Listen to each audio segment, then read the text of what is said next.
قسط نمبر 5 میں ہمارے پاس شرح العقائد میں یہ عقیدہ ہے کہ اللہ رب کریم شرک اور شرک کے علاوہ جو چھوٹے گناہ ہے یا بڑے گناہ ہیں ان کی معافی اللہ رب العزت انسانوں کے لیے بندوں کے لیے کریں گی یا نہیں۔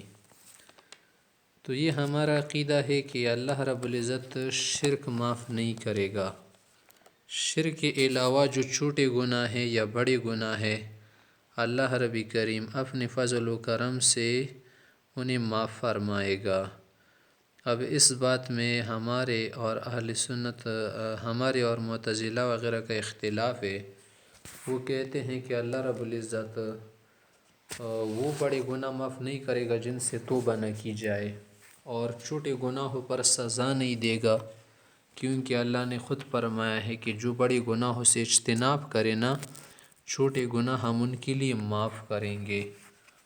ہاں شرک جو ہے نا، شرک کی معافی کسی کے نزدیک نہیں ہو سکتی۔ اب یہاں سے یہی بات کیا کر رہے حضرت مصنف سے اب ہمارے سامنے بیان کر رہے کہ واللہ تعالی لا یغفر ان یشرک بہ، اللہ تعالی شرک کو معاف نہیں کرے گا۔ اس پر مسلمانوں کا اجماع ہے باجماع المسلمین، لیکنہم اختلفوا فی انہ هل یجوز عقلا ام لا، کہ عقلاً بھی شرک کی معافی ممکن ہے یا نہیں۔ تو اس میں علماء حضرت کے اختلاف ہے۔ فذهب بعضهم الى انه يجوز عقلا، بعض علماء حضرت اس طرف گئے ہیں کہ عقلاً شرک کا معاف کرنا جائز ہے۔ ہاں معاف نہ کرنے کی جو دلیل ہے نا، وہ دلیل سمعی سے ہمیں معلوم ہے، دلیل نقلی سے کہ ان اللہ لا یغفر ان یشرک بہ ویغفر ما دون ذلک لمن یشاء وانما علم عدمه بدلیل السمع۔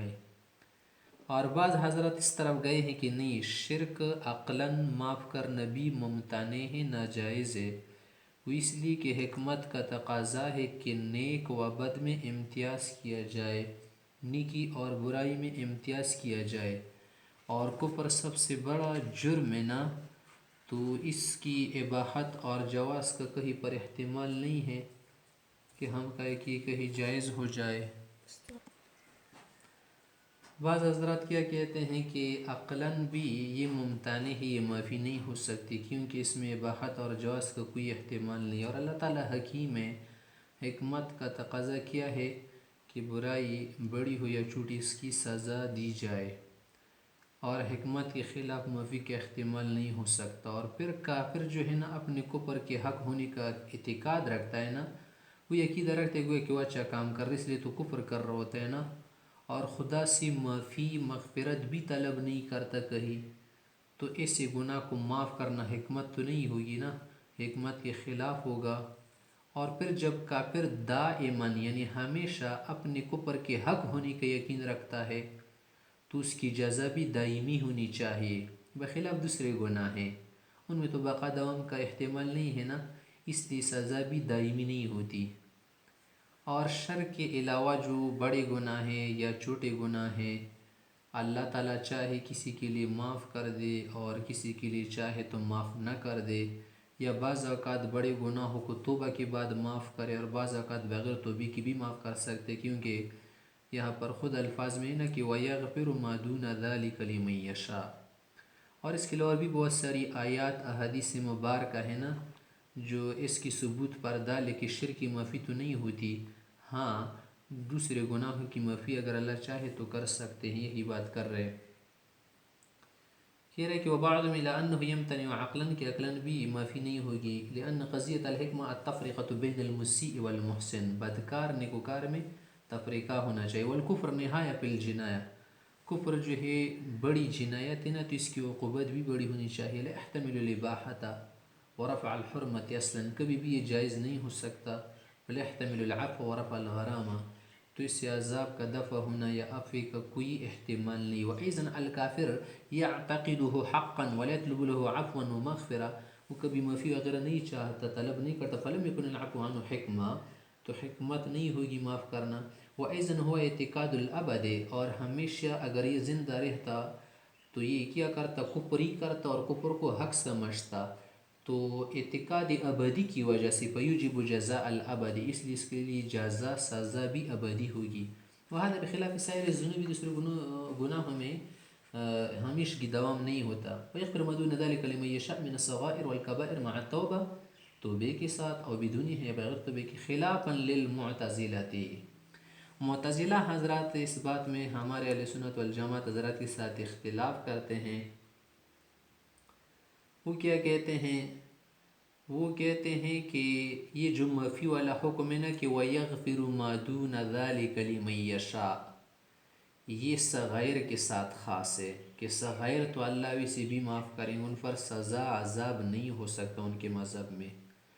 اور ان کبائر کے ساتھ بھی یہ حکم خاص کرتے ہیں جن کے بعد انسان نے توبہ کیا ہو.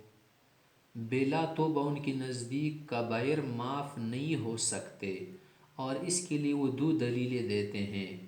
نمبر ایک، وہ یہ کہتے ہیں کہ گناہگاروں کے حق میں بہت ساری آیات و احادیث شریفہ میں عذاب کی سخت وعید آئی ہے. اگر گناہوں کو یوں ہی معاف کیا جائے تو ان وعیدوں کا، دھمکیوں کا معنی نہیں رہے گا، یہ وعید بے معنی بن جائے گی، بے حقیقت رہ جائے گی.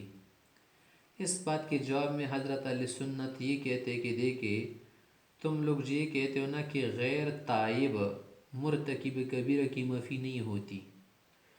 چلو یہ معافی نہیں ہوتی آپ لازم سمجھ رہے یا صرف کہہ رہے کہ معافی نہیں ہوتی؟ جو شخص بڑا گناہ کرے توبہ نہ کر لے، ممکن ہے اس کی معافی ہو جائے، مغفرت ہو جائے، یہ بھی ممکن ہے کہ معافی نہ ہو جائے. لیکن یہ سمجھنا کہ اس کو معاف کرنا بالکل جائز نہیں، اس کو عذاب دینا ضروری ہے اور یہ لازم سمجھنا، تو یہ بات صحیح نہیں. کیونکہ جتنی بھی آیات یا احادیث وعید کے متعلق آئی ہے نا، ان سے تو صرف یہ بات معلوم ہوتی ہے نا کہ گناہ کرنے سے آدمی سزا کا لائق بن جاتا ہے، سزاوار ٹھہرتا ہے، اور عذاب کے واقع ہونے پر یہ ساری آیات احادیث دلالت کرتی ہیں. عذاب کی ضروری ہونے پر، واجب ہونے پر، لازم ہونے پر تو دلالت نہیں کرتی. اور ادھر دوسری جانب اگر آپ دیکھ لیں بہت ساری آیات احادیث ہیں ان میں مغفرت کی بات بھی آئی ہے نا. تو جب مغفرت کی بات آئی ہے نا تو اس لیے ہم کیا کریں گے، اس وعید کو ہم اس مذنب کے ساتھ عموماً خاص کریں گے جو توبہ وغیرہ نہ کر لے. اور بعض حضرات نے ہمارے اہل سنت میں سے یہ توجیہ بھی کی کہ یار وعید کا خلاف کرنا یہ کوئی بری بات نہیں ہے. اگر اللہ تعالیٰ اپنی وعید کے خلاف کرنا ہے تو نقض عہد ہوا نا، نقض وعدہ ہوا، اور یہ اللہ تعالیٰ کے حق میں کرم ہے، فضل ہے. لیکن یہ بات نہیں کرنی چاہیے. اس کے متعلق محققین نے فرمایا کہ اس طویل کی ضرورت نہیں، کیونکہ اگر ایسا ہو سکے پھر تو اللہ کے وعدوں میں وعید میں تبدیلی آئے گی نا، اور اللہ کے وعدے میں تبدیلی وغیرہ نہیں آتی کہ ما یبدل القول لدی. یہ جواب ہو گیا کہ اگر آپ ان آیات کو کیا کر لے، ضروری بنا دے اور عذاب دینا ضروری سمجھے، پھر دوسری آیتیں متروک ہو جاتی ہیں، رہ جاتی ہے عمل وغیرہ سے. دوسری دلیل معتزلہ یہ دیتے کہ دیکھ اگر آپ کہتے ہیں نا کہ اللہ رب العزت گناہگار کو عذاب سزا نہیں دے گا، ضروری نہ سمجھے، تو پھر تو اس سے لوگ کیا کریں گے، جرأت کریں گے، ترک معصیت کی بجائے گناہ کی طرف اور کیا کریں گے، آمادہ ہو جائیں گے. اور انبیاء حضرات کی جو بعثت ہے نا اس میں حکمت جو تھی وہ بے معنی ہو جائے گی. اس کے جواب میں ہم یہ کہتے تھے کہ جن آیات میں یا جن حدیث میں وعید آئی ہے نا تو اس سے عذاب کی وقوع پر دلالت ہو رہی ہے، ضروری ہونے پر دلالت نہیں. اور ساتھ ساتھ معافی کے متعلق جو دوسری آیات یا احادیث میں آیا ہے نا تو اس کا مقصد یہ ہے کہ معافی ممکن ہے اگر اللہ چاہے، جائز ہے. اس سے یہ لازم نہیں آتا کہ یار اگر معافی کی بات آئی ہے تو عذاب ہی نہیں ہوگا. عذاب تو ہوگا، بلکہ بہت ساری آیات میں تو سخت تہدید اور تخویف تقریح ہے.